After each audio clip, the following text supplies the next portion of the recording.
Olá, olá, sejam bem-vindos a mais uma aula de xadrez. A aula de xadrez de hoje a gente vai falar sobre o final de jogo. Normalmente a gente fala muito sobre abertura, né? A gente fala muito sobre esse momento do jogo, mas é importante também a gente conhecer algumas regras, algumas leis dos finais de jogos.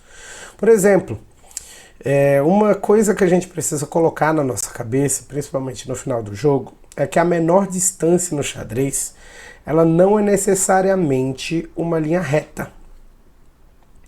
Esse problema aqui é um exemplo disso. A gente vai pensar em qual jogada as pretas, ou melhor, as brancas fazem aí para garantir, né, um bom resultado. O que é que vocês acham? Quais jogadas as brancas podem fazer? Se a gente começar aqui com o rei em E6, né, a gente vai ter depois rei C3, rei D5, vocês viram que a gente está andando, né, na diagonal, beleza?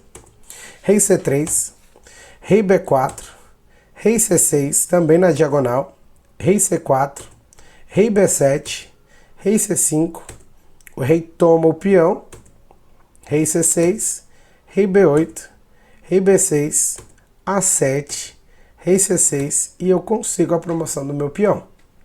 Isso jogando na casa E6.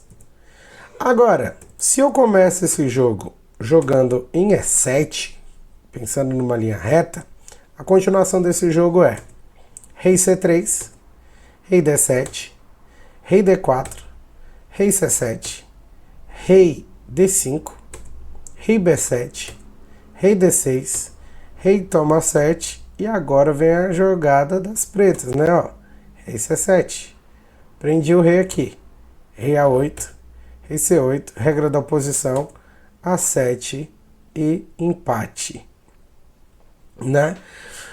E isso é importante para a gente ver essa diferença. Se a gente começa ali na diagonal, a gente vai ter o tempo para chegar na oposição certinha e conseguir promover o nosso peão e conseguir ganhar o jogo. Se a gente tenta em linha reta ali, não funciona. Então isso é importante para a gente analisar. Final de jogo, normalmente, a gente precisa justamente jogar com um pouquinho mais de tempo no início, para a gente ir absorvendo os conceitos e depois conseguir jogar mais rápido, né? Porque normalmente é o momento que a gente tem menos tempo, que a gente está no apuro, que a gente precisa tomar as decisões mais rapidamente.